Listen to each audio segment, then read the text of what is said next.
9.1 का 12 नंबर का सवाल हल कर रहे हैं। देखिए आप सभी ध्यान दीजिए। पढ़िए क्या कहता है कि 7 मीटर ऊंचे भवन के शिखर से एक केबल टावर के शिखर का उन्नयन कोण 60 डिग्री है और इसके पाद का अवलंबन 45 है, जिसके टावर की ऊंचाई ज्ञात कीजिए। समझिए यहाँ पे सभी, इसमें दो चीज दिया है, भवन दिया और केबल टावर दिया। भवन और केबल टावर। आप ही लोग बताइए, ज्यादा ऊंचा भवन होता है गांव में कि ज्यादा ऊंचा टावर होता है? बोलिए टावर होगा, है ना। टावर कहीं भी होगा तो ज्यादा ही ऊंचाई होगा। अब देखिए टावर और भवन कहाँ बनाते हैं? बोलिए भूमि पे बनाते हैं कि आसमान बना देंगे? बोलिए। सबसे पहले सोचिए कि समतल क्या है? भूमि है। समतल क्या है? अभी इस साइड हम बना लिए, आपको भवन बना लिए, इधर आपको क्या बना लिए? बोलिए टावर बना लिए। क्या बना लिए? ये आपको टावर है, ये क्या बोलिए? भवन है ना। भवन इधर लिख दें टावर। ठीक है। इसमें क्या कहा कि 7 मीटर ऊंचे भवन है। बोलिए भवन का ऊंचाई कितना है? बोलिए 7 मीटर। भवन का ऊंचाई कितना है? 7 मीटर भवन का ऊंचाई है। अब कहता है कि भवन का ऊंचाई 7 मीटर है। ठीक है। भवन के शिखर से एक केबल टावर का शिखर का उन्नयन कोण। समझिए, कहा कि भवन का शिखर, बोलिए ये है। समझिए यहाँ पे भवन का शिखर कौन है? ऊपर में होता है। और टावर का शिखर बोलिए कौन है? ये है। कहता है कि इसका शिखर जो है ना, और इसका शिखर का उन्नयन कोण कितना है? बोलिए 60 डिग्री है। कितना डिग्री है? 60 डिग्री है। जब भी बोलिए, जब भी यहाँ हम डिग्री देंगे तो बोलिए आपको क्षैतिज रेखा खींचना होगा कि नहीं होगा? बोलिए एक क्षैतिज रेखा खींच लेते हैं। क्षैतिज रेखा हम खींच लिए। ये आपको कितना डिग्री हो गया? 60 डिग्री। कितना डिग्री? 60 डिग्री। फिर उसके बाद कहा था और इसके पाद का, यानी इसी टावर है ना, टावर, इसके अपने हो गया टावर के तल जो है ना, तल, इस तल का जो अवनमन कोण। बोलिए अवनमन कोण हम कब सोचते थे? बोलिए ध्यान दीजिए। अवनमन कोण हम नीचे सोचते थे, ऊपर सोचते थे? बोलिए अवनमन कोण कहाँ सोचते थे? बताइए। नीचे। कहाँ सोचते थे? अगर कोई लड़का ऊपर से नीचे देख रहा है तो वो अवनमन कोण होता था। क्या होता था? बोलिए अवनमन कोण। जब फर्स्ट दिन आपको बताए थे, अगर नीचे से ऊपर सोचिए तो ये होगा आपको उन्नयन कोण। क्या होगा? बोलिए उन्नयन कोण। अगर कोई लड़का यहाँ से नीचे देख रहा है किसी को तो ये क्या होगा? बोलिए अवनमन कोण। अगर ये मान लीजिए 45 है तो ये भी कितना होगा? बोलिए आपका 45 ही होगा।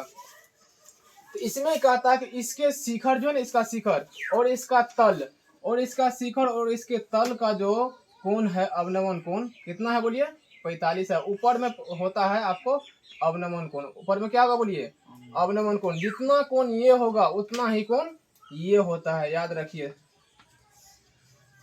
जितना कोण अवनमन कोण होगा ना यहाँ से, उतना ही कोण कौन होगा? बोलिए ये होगा, है ना। अब देखिए इसमें आपको कितना त्रिभुज बन रहा है वो ध्यान दीजिए। बोलिए अगर ये देखिए ये लाइन आपको समांतर जा रहा है कि नहीं? समांतर जा रहा है तो बोलिए एक आयत के रूप में है कि नहीं है? बताइए। ये देखिए एक आयत है। अगर 7 इसका चौड़ाई है तो ये भी कितना होगा? बोलिए 7 मीटर होगा। ठीक है। अब बताइए अगर हम इसका आधार दोनों का, बोलिए आधार एक ही होगा, अलग अलग आधार है? बोलिए जितना, अगर इसका आधार अगर मान लीजिए हम 10 निकाल लेंगे तो ये भी कितना होगा? बोलिए 10 होगा, है ना। तो कहता है कि इसका जो है ना, इस टावर का ऊंचाई ज्ञात करें। टावर का क्या ज्ञात करें? बोलिए ऊंचाई ज्ञात करें। तो अभी हम फिर से हल करते हैं, फिर अब मैं आपको बता देंगे। इसको हम मिटा देते हैं।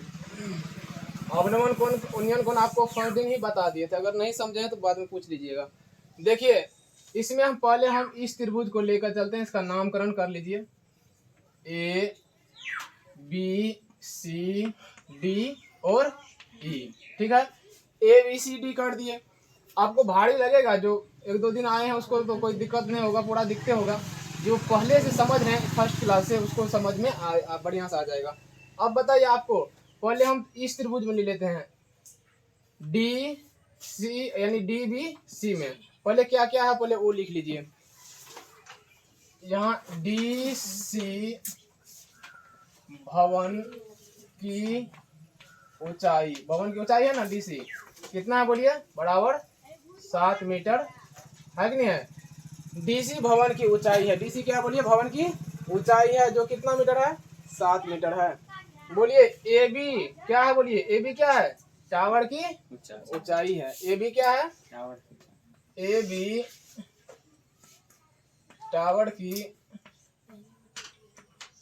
ऊंचाई है।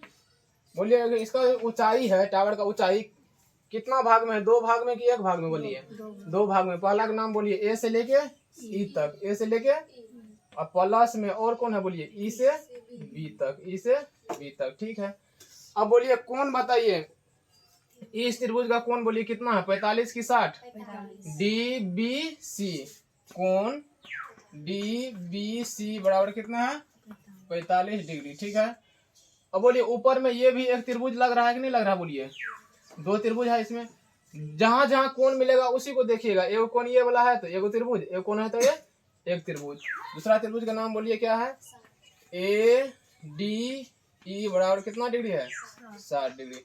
अभी देखिए आपको पहले आधार चाहिए। क्या चाहिए? अगर आपको आधार मिल गया ना तो ये जितना आधार होगा उतना भी ये भी होगा। होगा कि नहीं होगा?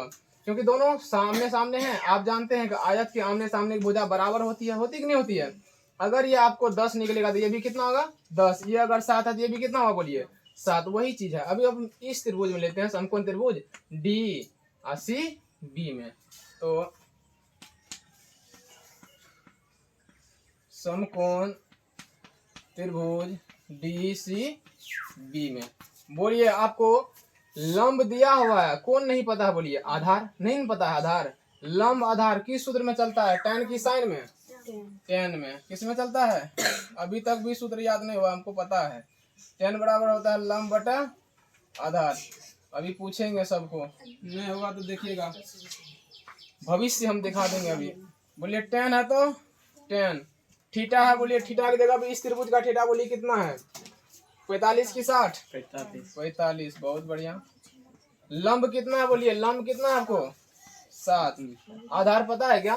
आधार नहीं पता तो कहेंगे हम BC। आधार क्या कहेंगे बोलिए? BC। tan 45 का मान कितना होता है? 1। 7 बटे में BC। दिख रहा है ना सबको? tan 45 का मान कितना होता है? 1। नीचा हमने कुछ तो 1 बोलिए। BC गुना 1 क्या होगा आपको? BC होगा। 7 का कितना होगा बोलिए? 7 मीटर। कितना मीटर होगा? मीटर होना चाहिए, 7 मीटर। बोलिए इस तरह से इसका कितना आ गया ये बोलिए? 7 मीटर। 7 मीटर होगा, 7 मीटर। अब देखते हैं जब ये 7 मीटर होगा तो ये भी कितना होगा बोलिए? ऊपर में 7 मीटर होगा। अब बोलिए इसका निकालते हैं, है ना? अब उस त्रिभुज में ले लेते हैं, कहीं गलती नहीं है, देख लीजिए सही है। अब बोलिए पुनः कुछ किस त्रिभुज लेंगे बताइए? अब पुनः आपको हो गया एक त्रिभुज है डी ई सॉरी ए ई डी में। पुनः समकोण त्रिभुज हम से लिख लेते हैं। पुनः समकोण त्रिभुज ए ई डी में, ए डी में लेते हैं।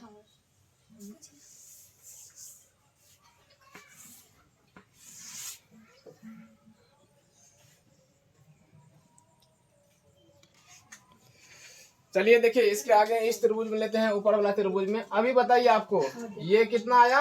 7। ये भी कितना होगा बोलिए? अब 7 होगा, है ना? अब देखिए 7 ये भी है, ये भी 7 है।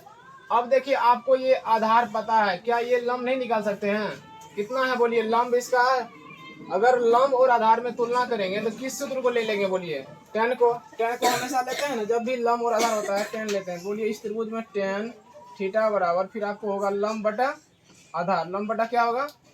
अच्छा बोलिए इस त्रिभुज का कोण कितना है? कहेंगे 60 डिग्री है। कितना है? 60 डिग्री है बराबर। लंब का मान कितना है? लंब नहीं पता तो ए ई, लंब नहीं पता तो ए ई। बोलिए आधार तो पता है, कितना आधार बोलिए? कैसे आया बोलिए? अगर इसका 7 होगा तो ये भी कितना होगा? 7 ही होगा। इसका मान 1 बटा √3 के √3 खलिया बोलिए, √3 होता है। बोलिए ए ई का मान, तो ए ई का मान ठीक है। अब ई नीचे में 7, नीचे हमने कुछ तो 1। बोलिए ए ई गुना 1 क्या होगा बोलिए? ए ई होगा बराबर 7 गुना √3 क्या होगा बोलिए? 7√3। ये इतना मीटर होगा। बोलिए आपको ये जो है ये इस भाग का ए ई का मान कितना आ गया बोलिए? 7√3। लेकिन बोलिए ये भी तो 7 है कि नहीं है बोलिए? तो हम कहेंगे अतः टावर की ऊंचाई कह दें, कहेंगे अभी कहिए सीधा, टावर का कुल ऊंचाई। बोलिए टावर का कुल ऊंचाई हम क्या क्या कहें बोलिए? यहाँ पे ए बी टावर की ऊंचाई है जो ए ई प्लस में ई बी है कि नहीं? बोलिए ए ई प्लस में ई बी है। अब बोलिए ए ई का मान बताइए कितना आया है। देखिए यहाँ पे ए ई है ना, तो ए ई का मान 7√3 है। 7 प्लस तो प्लस ई बी। आप ही बताइए ई से लेके बी तक कितना है बोलिए? 7 है ना। क्या दोनों में 7 कॉमन है? ले सकते हैं कॉमन, कॉमन ले लिए। यहाँ क्या बचेगा बोलिए? खालिया √3 प्लस तो प्लस 7 आ जाएगा तो नहीं कुछ तो क्या बचेगा बोलिए? 1। यही आपको आंसर होगा। देखिए इस रूप में है कि और इसको तोड़ना पड़ेगा।